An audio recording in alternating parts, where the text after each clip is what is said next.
Madame, Monsieur, bonjour et bienvenue dans le JT de ce jeudi 26 janvier. Au sommaire, fonds en location-gérance, salariés du BTP et infractions routières. La loi relative à la transparence, à la lutte contre la corruption et à la modernisation de la vie économique, dite loi Sapin 2, a restreint la solidarité fiscale en cas de mise en location-gérance du fonds de commerce. Cette solidarité fiscale ne s'applique entre le propriétaire d'un fonds de commerce et son locataire gérant que jusqu'à la publication du contrat de location-gérance.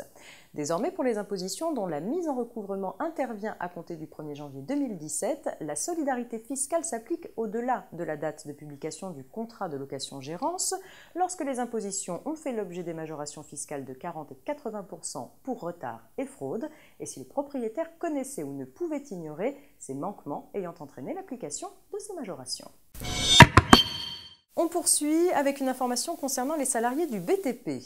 Pour lutter contre le travail illégal et la fraude au détachement dans le secteur du bâtiment et des travaux publics, les salariés travaillant sur un chantier devront bientôt détenir une carte d'identification professionnelle.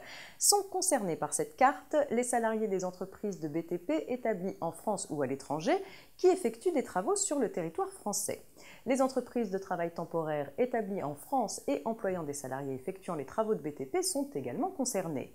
Depuis le 5 décembre 2016, la carte BTP est testée pendant 2 mois par quelques entreprises. Une fois cette phase test terminée, la carte deviendra progressivement opérationnelle dans les régions selon l'ordre suivant: en Nouvelle-Aquitaine et en Occitanie, puis en Pays de la Loire, Centre-Val de Loire, Grand Est et en Bourgogne-Franche-Comté, ensuite en Provence-Alpes-Côte d'Azur, en Auvergne-Rhône-Alpes et en Corse, après en Bretagne, en Hauts-de-France et en Normandie, et enfin en Île-de-France et dans les DOM. Cette nouvelle carte BTP d'identification professionnelle ne sera obligatoire qu'après la publication d'un arrêté qui précisera son système automatisé de gestion et d'information.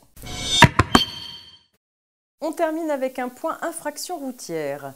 Depuis le 1er janvier 2017, les employeurs ont l'obligation de communiquer dans un délai de 45 jours aux autorités administratives l'identité, l'adresse et la référence du permis de conduire du salarié qui a commis certaines infractions routières avec un véhicule de l'entreprise, sous peine de régler une amende de 750 €. Ces informations doivent être transmises dans les 45 jours de l'envoi ou de la remise de l'avis de contravention, soit par lettre recommandée avec accusé de réception en utilisant le formulaire prévu à cette fin joint à l'avis de contravention, soit en ligne sur le site de l'Agence nationale de traitement automatisé des infractions antay.gouv.fr.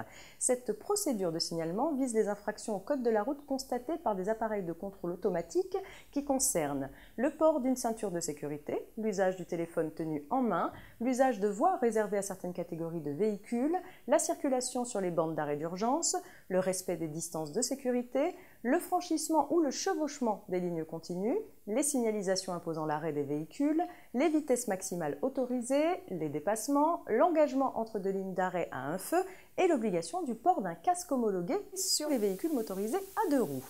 C'est la fin de cette édition, on se retrouve demain, vendredi.